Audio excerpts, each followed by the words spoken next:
Vie nationale. Lundi noir, 6 ans déjà. «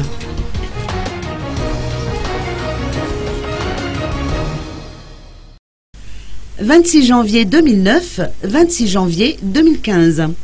Cela fait exactement 6 ans, jour pour jour, que le fameux lundi noir a eu lieu. Des manifestations de rue avaient causé des pertes en vie humaine et des dégâts matériels lourds. Des incendies ainsi que des actes de pillage avaient également caractérisé cet événement malheureux.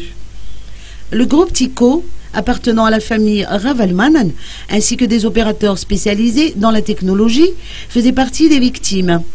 Selon les explications de Gilles Rezavtsalam, administrateur du groupement des opérateurs des technologies de l'information et de la communication, ou GOTICOM, le secteur de vente de matériel informatique a encore du mal à redécoller à cause de cet événement malheureux. Écoutons les explications de Gilles Rezavtsalam. Donc ceux qui ont vraiment souffert du lundi noir, ce sont les revendeurs d'équipements matériels informatiques, puisque eux, donc, ils ont été, on va dire, ils ont été visités et on leur a volé beaucoup d'équipements.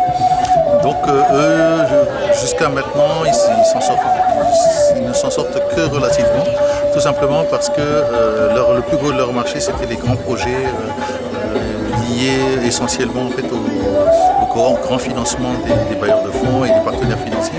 Or, jusqu'à aujourd'hui, donc ces grands projets-là, on n'en sont qu'à leur balbutiement. On n'est pas encore tout à fait, pratiquement à part quelques petits projets, il n'y a pas encore vraiment de grand projet qui est démarré. Donc, du coup, le contre-coup, c'est que les équipementiers, les vendeurs de matériel se basent beaucoup plus aujourd'hui sur le marché domestique, c'est-à-dire des ventes de petits équipements du genre des nouvelles clés USB, les petits modems. Et par contre, c'est-à-dire très peu de valeur ajoutée pour les entreprises.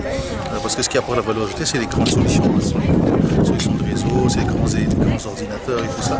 Ça apporte de la valeur ajoutée, mais les petits équipements, ça apporte moins de valeur ajoutée.